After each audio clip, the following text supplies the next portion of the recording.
Welcome back to Top 5. If this is your first time in the Top 5 show, Top 5 is a place where we bring industry experts from around the real estate world and business world together to share their top 5 best practices on a particular subject. And I am honored today to have one of my favorite speakers, one of my favorite thinkers out there. If you've ever taken a class from me, if you've ever heard me talk, you've probably heard me talk about Happy Grasshopper and how intuitive their product is. And we have the president and founder of Happy Grasshopper, Dan Stewart, here with us to talk about his top 5 best practices on what to say when you reach out to your sphere. So welcome to the show, Dan. Thank you. Thank you so much. How are you? I'm great, man. I'm great. So I have always said that Dan is one of the smartest guys out there because he gets the psychology of the consumer and he gets the psychology of the agent and he knows how to put them together. And so that's one of my favorite things about whenever I get to hear Dan at a conference or Explode or something like that, when he talks about how to really interact with people. So tell everybody about what you do for a living, Dan. Yeah, well, thank you. With that buildup, I'll try my best to seem as smart as you think I am. I love that the smoke and mirrors are working. That's Nice. awesome. So what it comes down to, I mean, if we strip it down to everything, just its most basic core element, is every human being on the planet is looking to be heard, right? We need that validation in our lives. We need people to listen to us. We need to know that we matter to other people. Now, one of the biggest problems with real estate professionals is that we're all taught, you know, we've got to reach out with so many touches over such and such amount of time. And it feels more like a marketing checklist, a task to perform, than the really super valuable thing it actually is. I mean, look around your life right now. You know, as we record this, right, we're in August 2020. We have been through the craziest period of time in my lifetime. Definitely. This has absolutely been a whirlwind of a roller coaster ride, and we're all riding it together. Okay. So if your messaging right now as a real estate professional is all about real estate, you're missing a huge opportunity. You just are. Now is the best time you've ever had in your life to show up as an authentic human being who actually cares about the people that you get to serve. Yeah. So, you know, that's that's what you need to do with your messaging, is show up that way. We've been having people ask us, you know, well, what do I say when I reach out to somebody right now during all this COVID craziness? And my response is, how are you doing? Thank you. Like, how's it Thank going? you. Are you okay? Do you want to murder your kids yet? Right. Are you worried about your job? Are you worried about going out? Has your liver quit? Right. Exactly. Oh, mine hurts a little, right? Yes. Yeah. It's crazy. So, like I have so many people that I love and respect in this industry all over the country. And I'm being very careful. Like, I want to reach out and let them know that I'm thinking about them and that I care. I don't want to sell them anything. I want to show up as a human being who cares right now. Yep. And that's what I'd encourage everyone to do. Yeah. Awesome. Love it. So then the big question is, well, how? Right. So before we jump into your top 5, Mm-hmm. we have a big picture discussion about something related to prospecting and conversation starting. Sure. So I have been on this kind of kick for the last probably month or two, talking about how agents tend to overcomplicate prospecting. Mm-hmm. And I think, like you mentioned a minute ago, it's a byproduct of the training that we receive, right? Yep. But ultimately, at the end of the day, all we're wanting is to start a conversation. Like, you can ask anything, and as long as somebody replies, now you have permission to keep talking, right? Would you like a job? Like, my God, man, you get it. That's so freaking great to hear. We've been just trying to get that point across. Like, you don't have to overthink this. Just say, hey, what's up? If they start talking back to you, congratulations, you've prospected successfully. Right. Yeah. So, yeah. All right. So the question is, and the question we're going to talk about today is what to say when you reach out. So the top 5 things that we can talk about when we're reaching out and talk to our sphere. Let's hit number 1. Well, yeah, no, man, we're not going to do that. You opened a can of worms here Okay. that I can't leave untouched. I've got to circle back here because I love prospecting. Like, I love the idea that I can walk into a room in the morning and not have an idea where my next transaction is coming from, and that I have the power through reaching out to people who don't know me yet to create opportunity for myself and for them. Like, wow, that's a massive sense of freedom when you have that. Yeah. And there are some very, very simple things that I'd share for anybody to do. Like when you are trained to be a cold caller and make those prospecting calls, it seems really almost combative.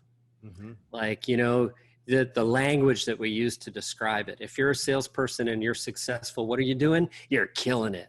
It's a numbers game. Yeah, right. Oh yeah. And oh, that person was they're busy, right? If they hang up on you, you've got no shortage of like bad things to say and feel about that person for a period of time. So here's what I've discovered is incredibly helpful when you're reaching out to strangers. So let's do a little prospecting role play. Would that be okay? Works for me. Let's go. Okay. So can you be a homeowner? Sure. And I'll give you a call. So ring, ring, ring. Hello. Hi, my name's Dan Stewart. I was hoping you might have a couple of minutes. I just really need some help. Sure. Okay, thank you so much. So here's the situation. I'm a local real estate professional, and I've got to find a home for people who live in your area. Do you know anyone who's thinking of moving? Actually, we were just talking with some of our neighbors about it the other day. Right. So you're being nice, right? You're not hanging up on me right away, and you're actually buying into my line of reasoning here. Right. But whether it's a prospecting call, whether it's an email, whether you're door knocking, if we can even do that in 2020, that kind of approach is great because people generally are wired to want to help other people. Correct. Right? So if you ask for help, you're generally going to get it, in other words. Yep. So now we can move on to the top 5. All right, there we go. Yeah. But so it's funny. When I posted the other day that I was going to be interviewing you and how excited I was into our little internal Facebook group at our brokerage, I mentioned at the bottom how enlightening this process of starting this show up has been, because I've just been like randomly emailing people and asking like, hey, you want to come on this show that no one's ever heard of? And 7 people are going to watch. Yeah. Right. And everybody's like, yeah, sure. This is awesome. Let's do it. Mm-hmm. Sometimes if you just ask for the shit that you want, the people will say ask yes. for help, you freaking get it. It's kind of magical, incredible. Right? Yeah. And this goes right back to making it simple, right? Because, if you expect to help people, and you should as a real estate professional, right, why not ask for some help when you need it? Why not? Exactly. Why not? Yep. Perfect. All right. So jumping into our top 5 things of what we're going to talk about when we reach out to the contacts in our database, in our sphere, whatever that looks like. Yeah. So first thing that you've got to consider when you're reaching out to people, because there's really only there's 2 kinds of people in your database. Did you know that? I did not. Yeah, there's just 2. So you might think you've got buyers in this search range and buyers in that zip code. You don't, man. You've got 2 kinds of people. There are people who know you, like your past clients in Sphere, and there are people who don't, like all your leads, right? Okay. So, we know each other. It would be weird if the only time you ever heard from me was because I was sending you marketing crap. Like that would be strange. That would be a party foul for our friendship. That would be a bad thing. Yes, my friends call that robot chance. Yeah. Thank you, robot. I'll call, but when they get a marketing piece from our CRM, they're like, oh, finally got to hear from Robot Chance. It's been a while. Yeah. Nice. Yeah. Well, at least it makes them think of you, right? Exactly. At least there's that. And yet there's so much more that's possible when you just show up as a human. Yeah. So the first overarching rule as you're thinking of these 5 reasons to reach out and what to say when you do is to consider the audience that's consuming the message, right? Okay. Because the message that works for a lead is way different than the message that works for someone who knows you. Right. Okay? Right. So the first one we'll talk about is something that's always taking place. It's always happening in every market around the country, and that's change, right? So name a change that's happening for you right now. In our marketplace, we are out of inventory. We need people to sell their homes. Mm-hmm. Okay. What other changes? When nobody's going back to school. Okay. Yeah. I mean, there's always change. There's always flux. It could be rates are up or rates are down. It could be there's a new COVID addendum, or no, we rejected the addendum. Yeah. It could be anything under the sun. And it doesn't matter what the issue is if you follow the right framework, right? So something is happening. Your job is to raise awareness of that thing but not to teach them all about it in your content, right? You want to make them curious about it so that then they reach out to you for more explanation. Okay. Gotcha. So So don't give away for free that which you can sell. oh, yeah, I guess you could think of it that way. I like to think of it as the information gap. So, Okay. for example, I'm thinking of a client we have that does a lot of ExxonMobil corporate relocation stuff, right? Okay. So from that lead source, what do we know about the person who's going to receive the messaging? We know that they work at ExxonMobil.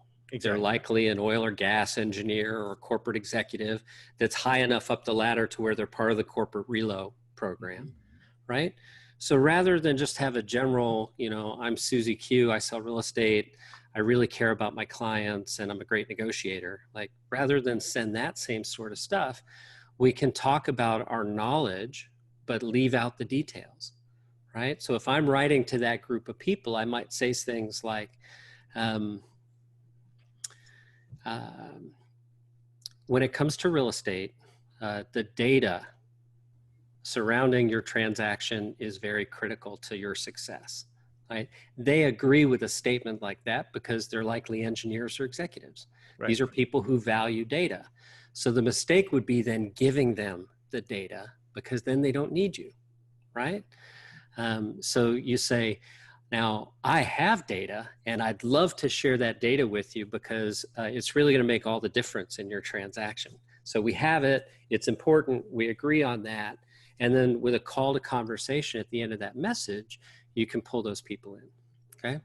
So let's kind of recap here quickly on just this point number one, which is a change that's taking place in your market. So whatever that is, bananas are falling from the sky, right? We'll use that as an example.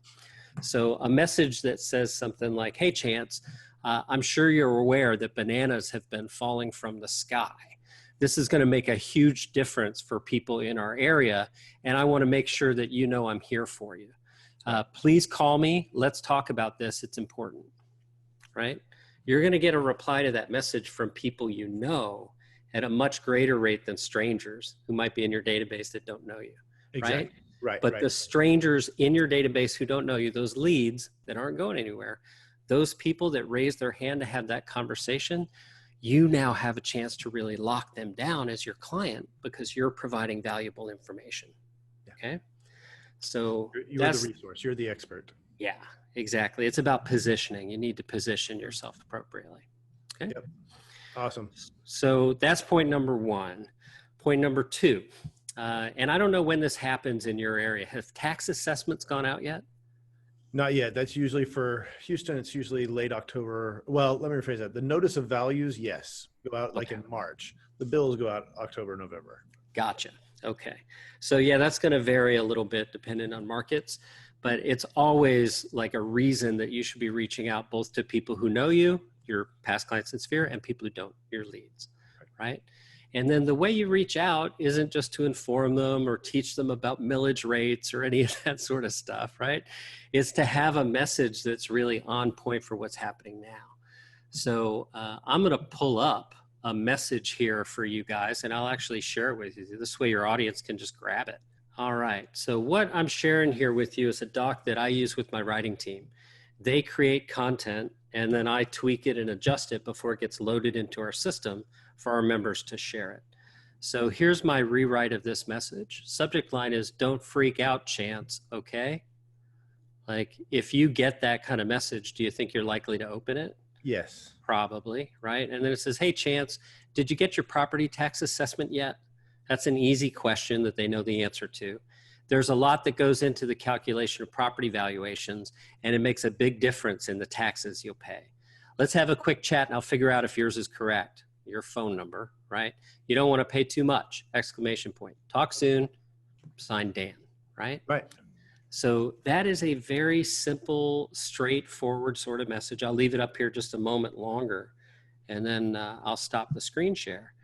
If you're watching this, just go ahead and screenshot that, pop it in your system, and send it out. You're going to get replies from people who have questions about that. Now, the temptation is to tell them exactly what is going on with their tax assessment. You don't want to do that. You want to raise curiosity and leave it unresolved. That's what's really effective. So I hope that makes sense. That's the engagement creation, right? Yeah, that's exactly right. So point number 3, okay, this is a big one. This is a huge reason that you should reach out to everybody who knows you. And that's because it's been 3 weeks since they last heard from you. Okay. So this is kind of a tricky point here, but we're almost 10 years old at this point, and we send hundreds of millions of messages each year.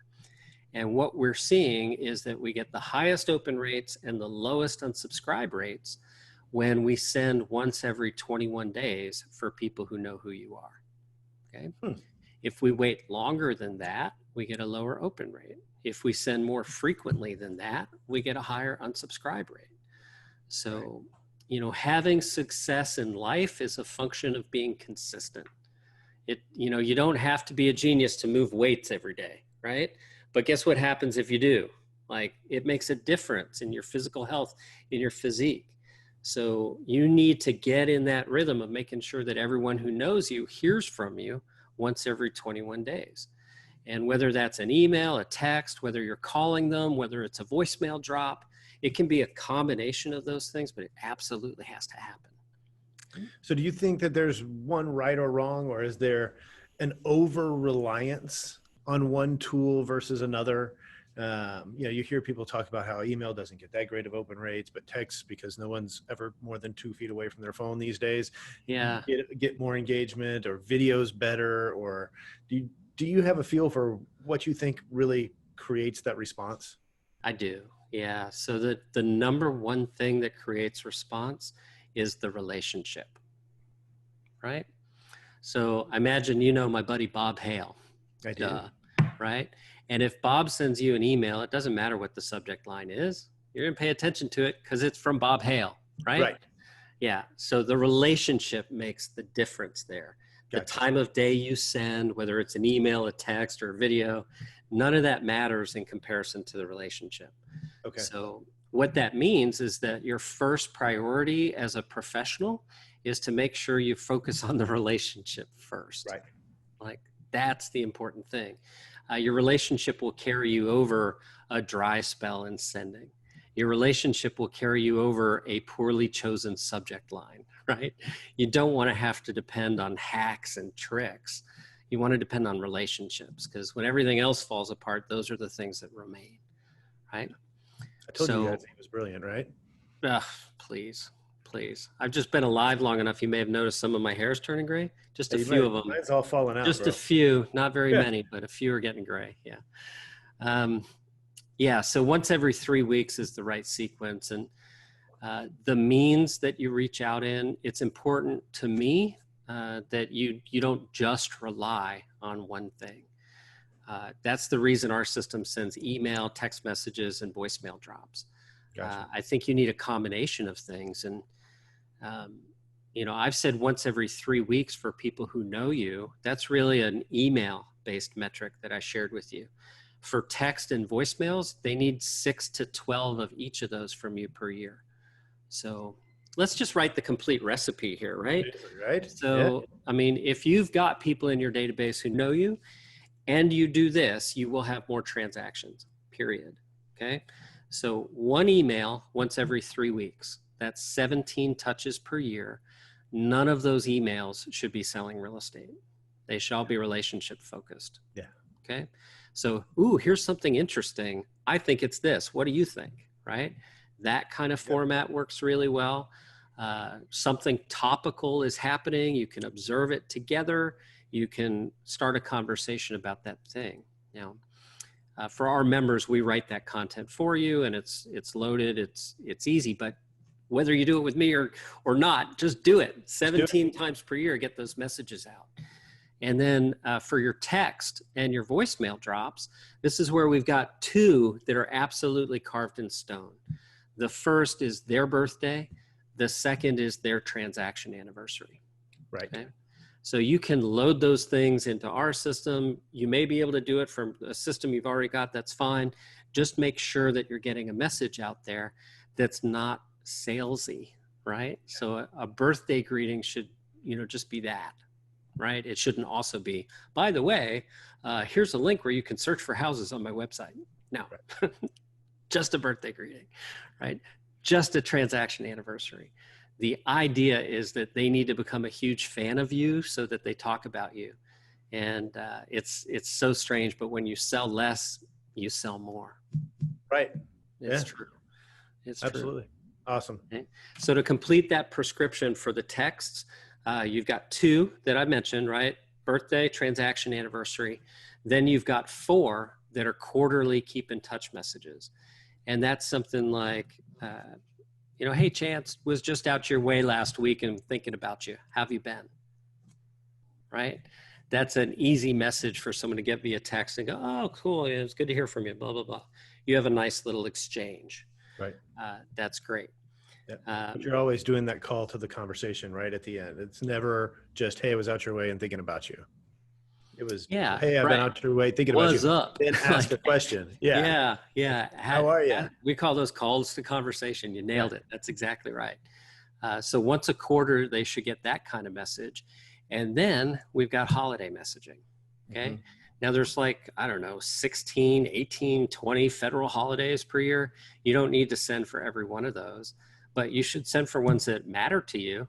Like, let's be congruent with who you actually are. Like, if you don't celebrate Flag Day, don't send the message about Flag Day. Right. Right. Pretty simple. So that gets you to 6 to 12. And the reason for that variance would be which of the holidays you actually choose to message about. Gotcha. Right?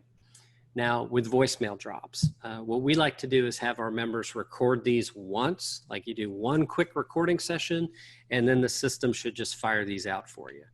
So, let's say it's Thanksgiving, right? Wouldn't it be great if you got a message from me that said something like, hey, it's me, Dan. Just wanted to reach out and tell you guys I'm grateful for you.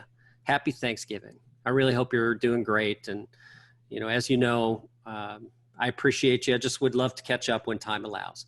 Take care. Bye. You could send that to everybody just the way I recorded it. I didn't use your name, right? I didn't make it too personal where I could only send it to one person, and yet it was really conversational. Okay. Definitely. So one more tip there for voicemail drops. These are far more effective with people who know you than with people who don't. Right? So if you're using voicemail drops, say again? I said, they're going to sit there and be like, who the heck is Dan? Yeah, right. You can't send that to a Zillow lead. They're going to be really confused. Like, who's this guy? Why did I get that message? But if we're buddies and I send you that, you go, oh, wow, man, he's taking time out of his day to do that. Yeah, that's powerful. Or you're going, oh, wow, he's using something like Slide Broadcast. That's really cool that he set that up to keep in touch with me. So it's kind of a no-lose thing when it's for people who know you. Right. Where you can lose is to grab a list from Cole Information and try to circle prospect with voicemail drops. People generally get that kind of stuff and are irritated by it, especially if your message is something like, hey, it's Dan Stewart, your area's listing specialist, and I'm calling because it's time to get your, blah, blah, blah. It's like, oh, no, click. You hate it. Oh, you can't complain fast enough if it sounds like a sales pitch. It's an instant block on my phone. Yeah.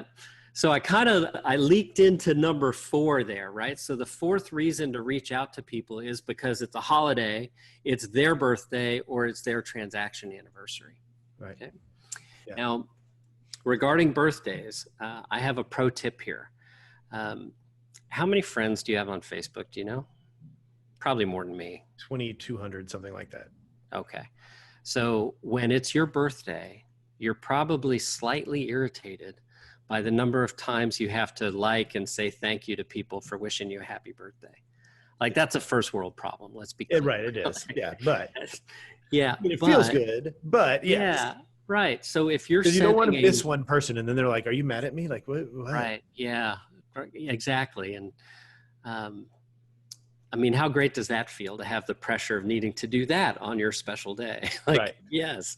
So rather than send the birthday message on their birthday, I like to send it early. And I like it to be something like, hey, I hope I get to be the first person to wish you a happy birthday. Would love to catch up with you. You know, hope everything's great. Just give me a Got it. call. Like that can be a voicemail drop, for Yeah. example.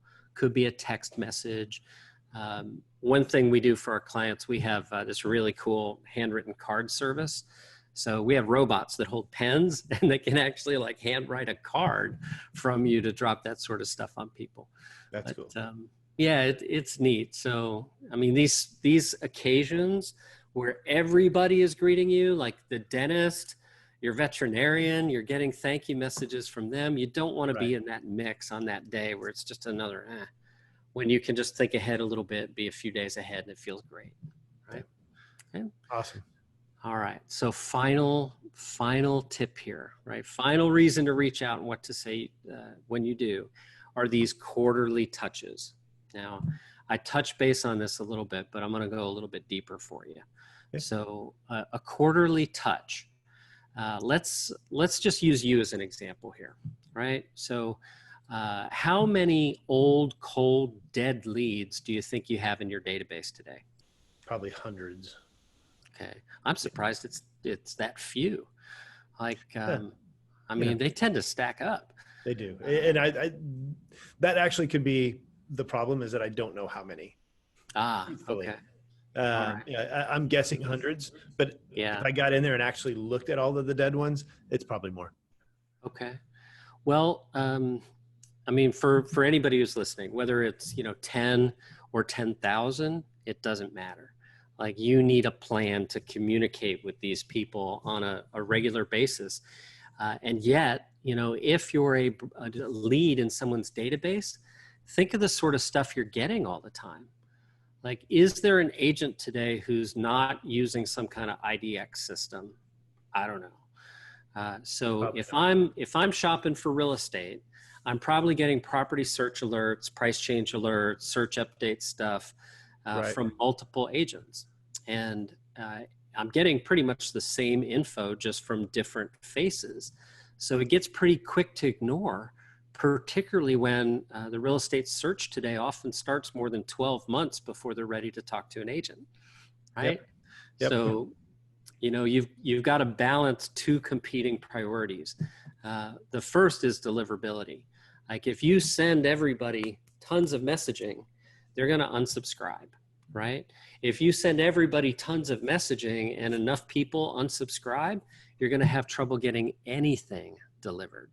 Right. The carriers that deliver email are going to block your sends, right? So you don't want that to happen. So I recommend that you send frequently when the lead is new for the first week, and then you break it out to once every 3 weeks, right? And then if you're not getting any engagement, it's a once a quarter. And that once a quarter message is a very specific re-engagement message for leads, okay? So I'm going to pull up another message here. I'll just read this to you to give you an example. So subject line is let's chat, and it reads, hi Dan, market's moving full steam ahead. Some amazing opportunities are now available. If you've been thinking about pursuing a real estate goal, now may be the time to act. Let me know if you're interested in an overview of the current market trends and how to best position yourself, right? So does that sound like rocket science? It does not. Nope. This is not Shakespeare, right? The reason this kind of message works is because the database is segmented properly and the message is actually being sent. I mean, I cannot tell you how many times we've discovered closings for agents that they would never have found themselves just because they stopped following up. Yeah. Like it's nuts. And I love my man Brent Daly here, but I'm going to call him out a little bit because he had 10,000 dead leads and he wasn't sending anything to them. Right. So we found 17 transactions in those 10,000 dead leads In one with this message. Okay. That's so incredible. again, if you're watching this, just steal it. Just Yeah. grab it, rip it right off the screen and stick it in your system and get it sent out. Everybody needs a place to live. And if they're in your database, shame on you for letting them work with anybody else. Right. That's right. I mean, that's the, one of the things that we struggle a lot with when we're talking to agents about follow up and about asking for referrals and training referrals to how to refer Mm-hmm. is the other option is they might have a terrible experience with an awful agent. Yeah. So do you want somebody to do that? No, of course not. Mm-hmm. Yeah. So the only person you're hurting by not reaching out to someone is yourself first, because you've got to put bread on the table, but you're also giving them the likelihood that they're going to have a terrible experience. Yeah. Yeah. So there's a couple things there I'd like to unpack, if you don't mind. Go for it. The first one is, like, our industry has an exit door, and a lot of people walk through it every year, right? So please, if you're not committed to doing a fantastic job for every person you serve, do us all a favor and use that exit door. Please. Get out, right? Just get out of the industry, right? Yes. So your default state should be, I'm a fantastic freaking agent. It doesn't mean I'm as good today as I'm going to be tomorrow, because I always want to improve, but I can hold my own with anybody out there, and I'm going to go and get the business.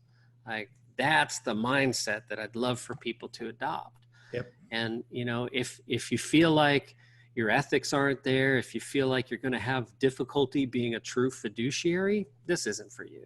Yeah. Like, it's just not. No. Yeah. Correct. Awesome. I hope half your staff doesn't leave because I said that. No. We're really, I know. so, the funny thing about that is, and I've spoken about this publicly before, when we first opened the brokerage, and, I went from sitting in my underwear on my couch working with a laptop to, holy crap, I've got 5,000 square feet of space and a staff person to pay, and we have 4 agents, and that's not going to cover all of this. Yeah. It really was a, do you have a heartbeat? Come on and join us type of mentality. Right. And I got about 6 months into that. And I came home one day and I told my wife, I said, I'm just miserable. This is not what I wanted when I said I wanted to open a brokerage. This is awful. And fortunately, she's far more level-headed than me, because I was just like, let's shut it down. Just go back to being a regular individual producer and I'll be fine. And she said, okay, well, where's the pain point? And I was like, well, I don't like any of these people. Like, half the people that work for us right now, I don't really like.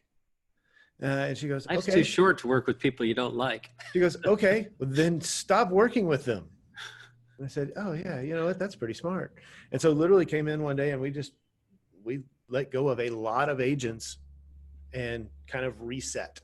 And now, we have a very, very simple core value set that we want people to abide by. We have 2 rules for working here. Number 1 is you can't be an asshole. And number 2 is, if somebody needs help, we help them. Hey. And if you fit that, you're going to fit into our culture. And, that's kind of what we've driven everything towards now. And the result is, now we're at 310 agents, and I'm super, super happy coming to work every day, when at 40, I was miserable. How fantastic is it though? Like, I feel so fantastic knowing that you said, hey, wait a minute, this isn't working. You were at a point where you were about to give up. And then what happened? Through a relationship, like a super important relationship for you, you got a little piece of advice that changed everything.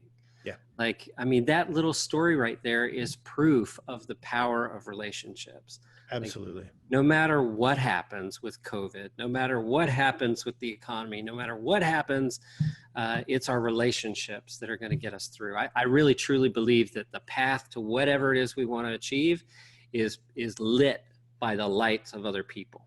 So okay. That's a great line. Like, great ooh, line. I got goosebumps. I know. I'm going to steal that. That was good.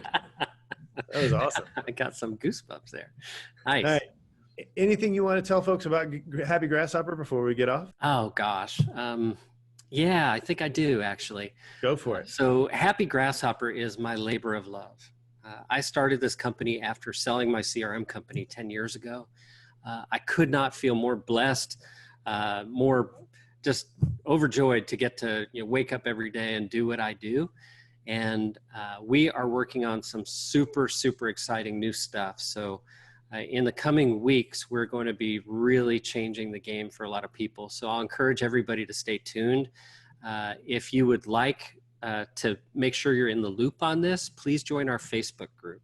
Just go to facebook.com/groups/what to say now. That's the place where myself and my staff of copywriters will answer any sort of communication question you have. If you've got a letter that needs written and it's really important, just ask us. We'll give you help there free.